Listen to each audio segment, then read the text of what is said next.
আমাদের মস্তিষ্ক কি বিশ্বাসের জন্য তৈরি নাকি বিশ্বাসই আমাদের মস্তিষ্ককে নতুন করে গড়ে তোলে? চলুন আজ এক অসাধারণ বক্তৃতার উপর ভিত্তি করে বিজ্ঞান আর আধ্যাত্মিকতার এই দারুণ সংযোগটা একটু ঘুরে দেখা যাক। আচ্ছা, এই প্রশ্নটা দিয়েই শুরু করা যাক। হাজার হাজার বছরের পুরনো যে আধ্যাত্মিক অভ্যাসগুলো, সেগুলো কি হতে পারে আমাদের ব্রেনের কার্যক্ষমতা বাড়ানোর সবচেয়ে সেরা কোনো কৌশল বা হ্যাক? আজকের আলোচনা কিন্তু ঠিক এই বিষয়টাকে কেন্দ্র করে। তো আমাদের মস্তিষ্কের জন্য সবচেয়ে দরকারি জিনিসটা কি? কোনো বিশেষ খাবার, কোনো ভিটামিন? বক্তার মতে না, এসব কিছুই না। মস্তিষ্কের সেরা খাবার হলো একটা মাত্র শব্দ। বেশ অবাক করার মতো ব্যাপার, তাই না? শব্দটা হলো আলহামদুলিল্লাহ, মানে কৃতজ্ঞতা প্রকাশ। বক্তার মতে আমরা যখন কৃতজ্ঞ থাকি তখন শুধু যে মনটা ভালো থাকে তাই নয়, বরং আমরা ভালো জিনিসগুলোকে আকর্ষণ করি। আর অন্যদিকে সারাক্ষণ অভিযোগ করাটা আমাদের মানসিক আর শারীরিকভাবে দুর্বল করে দেয়। মজার ব্যাপার হলো আধুনিক বিজ্ঞানও কিন্তু এখন এই কথাই বলছে। গবেষণা দেখাচ্ছে যে কৃতজ্ঞতা প্রকাশ মস্তিষ্কের নিউরাল পথগুলোকে পজিটিভভাবে বদলে দিতে পারে। চলুন এবার মস্তিষ্কের গঠন নিয়ে একটা মজার বিষয়ে কথা বলি।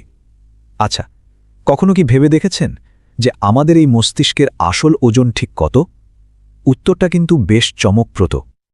আমাদের মস্তিষ্কের ওজন প্রায় 1.5 কেজি, মানে 1500 গ্রাম। ভাবুন তো, 1.5 কেজি ওজনের কোনো কিছু হাতে নিলে কিন্তু বেশ ভারী লাগে, তাই না?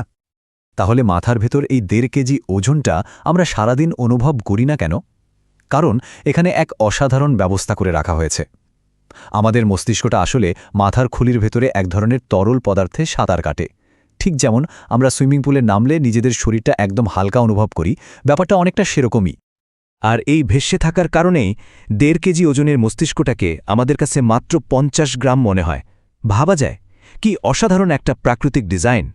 ঠিক এই কারণেই আমরা মাথার এত বড় একটা ওজন নিয়ে কোনো রকম অস্বস্তি ছাড়াই সারাদিন আরামে চলাফেরা করতে পারি। এখনকার সময়ে শেখার একটা দুর্দান্ত কৌশল নিয়ে কথা বলা যাক, যেটাকে বিজ্ঞানীরা বলছেন ফ্লো স্টেট। এটা এমন একটা মানসিক অবস্থা যখন কেউ কোনো কাজে এতটাই মগ্ন হয়ে যায় যে আশেপাশের আর কোনো খেয়ালই থাকে না। আর এই ফ্লো স্টেটের ক্ষমতাটা একবার ভাবুন। এই অবস্থায় 1 ঘন্টা পড়াশোনা করলে যে ফল পাওয়া যায় সেটা সাধারণ অবস্থায় 5 থেকে 10 ঘন্টা পড়াশোনার সমান। শেখার গতি আর মনোযোগের জন্য এটা তো একটা সুপার পাওয়ারের মতো।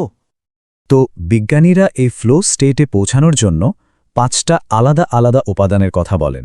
যেমন আপনার লক্ষ্যটা স্পষ্ট হতে হবে, কাজের ফলাফল সাথে সাথে পেতে হবে, এই রকম আরও কিছু। কিন্তু বক্তার মতে একটা সমন্বিত ইসলামিক অনুশীলন, যেমন ধরুন ফজরের নামাজের পর একাগ্রতার সাথে কোরআন পাঠ করা, এই একটা কাজই ওই 5টি উপাদানকে একবারে পূরণ করে দেয়। ব্যাপারটা অনেকটা 5টা আলাদা ট্যাবলেট না খেয়ে একটা শক্তিশালী মাস্টার ট্যাবলেট খাওয়ার মতো। চলুন এবার মস্তিষ্কের ভেতরের একটা দারুণ ব্যাপার জানা যাক। আমাদের চিন্তাগুলো যে আসলেই আমাদের মস্তিষ্কের কার্যকারিতাকে সরাসরি প্রভাবিত করে, তার একটা বাস্তব প্রমাণ এটা। আমাদের মস্তিষ্কে মূলত 2 ধরনের নিউরনের পথ আছে। একটা পথ হলো পজিটিভ চিন্তার জন্য, আরেকটা নেগেটিভ চিন্তার জন্য। আমরা যে ধরনের চিন্তা বেশি করি, আমাদের মস্তিষ্ক সেই পথটাকেই আরও শক্তিশালী করে তোলে। মানে যদি আমরা ভাবি যে আমার মস্তিষ্ক অসাধারণ, তাহলে পজিটিভ নিউরনগুলো আমাদের সফল হতে সাহায্য করবে। আর যদি সারাক্ষণ ভাবি আমার কিছুই মনে থাকে না, তাহলে নেগেটিভ নিউরনগুলো সেই বিশ্বাসটাকে সত্যি প্রমাণ করার জন্য কাজ শুরু করে দেবে। তার মানে পছন্দটা কিন্তু পুরোপুরি আমাদের হাতে। আমরা পজিটিভ পথ বেছে নিয়ে সচেতনভাবে আমাদের মস্তিষ্ককে সাফল্যের জন্য তৈরি করতে পারি। এটা শুধু একটা ভাবনা না, এটা একটা সক্রিয় সিদ্ধান্ত যার বাস্তব ফলাফল আছে। এবার একটা গল্প শোনাই, যা এক মহান নকশার প্রমাণ হিসেবে বলা হয়। ঈদের সময়ে প্রচণ্ড ভিড়ের এক লঞ্চে বসে এক নাস্তিক ভদ্রলোক খুব বিরক্ত হয়ে বলছিলেন, ইস, আল্লাহ যদি গাড়ির যন্ত্রাংশের মতো আমাদের হাত পা খুলে ব্যাগে রাখার ব্যবস্থা করতেন, তাহলে কতই না সুবিধা হতো, সবাই আরামে এঁটে যেত। কিন্তু পরদিন সকালে ঘটল এক অন্যরকম ঘটনা। ভদ্রলোক ঘুম থেকে উঠে দেখলেন তার সেই ব্যাগটা চুরি হয়ে গেছে, যেখানে তার টাকা পয়সা, দরকারি কাগজপত্র সব কিছু ছিল। ঠিক তখনই তার মনে প্রশ্নটা এলো, আচ্ছা, আল্লাহ যদি সত্যি সত্যি তার আগের দিনের কথাটা শুনতেন আর তার হাত পা ওই ব্যাগেই থাকত, তাহলে আজ তার কি অবস্থা হতো? বলা হয় এই একটা ঘটনাই নাকি তার পুরো দৃষ্টিভঙ্গি বদলে দিয়েছিল। শুধু এই গল্পটাই নয়, এই নকশার ছাপ কি আরও অনেক জায়গায় নেই? যেমন আমরা চাইলেই কেন একজনের কিডনি আরেকজনের শরীরে লাগিয়ে দিতে পারি না? কেন এর জন্য এত জটিল সব ম্যাচিংয়ের প্রয়োজন হয়? কেন পৃথিবীর সব বিজ্ঞানীরা মিলেও একটা জীবন্ত কোষ তৈরি করতে পারেন না? আর আমাদের মস্তিষ্কের ভেতরে যে ৮৬ বিলিয়ন নিউরনের এক মহাবিশ্ব আছে, তার জটিলতার কথা তো ভাবাই যায় না। বক্তা এখানে একটা বেশ বিতর্কিত যুক্তি তুলে ধরেছেন।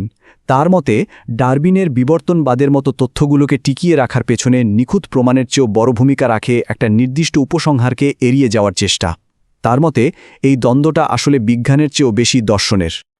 আর এখানেই বক্তা মূল সমস্যাটা চিহ্নিত করেছেন। তার যুক্তিটা হলো, যদি আমরা এটা মেনে নিই যে একজন স্রষ্টা আমাদের তৈরি করেছেন, তাহলে এটাও তো মানতে হবে যে আমাদের শরীর আর মন কিভাবে সবচেয়ে ভালোভাবে কাজ করবে তার সেরা জ্ঞানটাও সেই স্রষ্টারই কাছে আছে। তাই বক্তার মতে আসল বিতর্কটা আমাদের উৎস কোথায় তা নিয়ে নয়। আসল বিতর্ক হল আমরা কার দেওয়া নিয়ম বা নির্দেশিকা অনুসরণ করব, মানুষের তৈরি নিয়ম নাকি স্রষ্টার দেওয়া সেই গাইডবুক। তাহলে পুরো আলোচনা শেষে এই প্রশ্নটাই কিন্তু থেকে যায়, যদি সত্যি আমাদের জীবনের জন্য একটা পূর্ণাঙ্গ নির্দেশিকা বা ইউজার ম্যানুয়াল থাকত, আমরা কি সেটা আসলেই খুলে দেখতাম? এটা কিন্তু ভাবার মতো একটা বিষয়।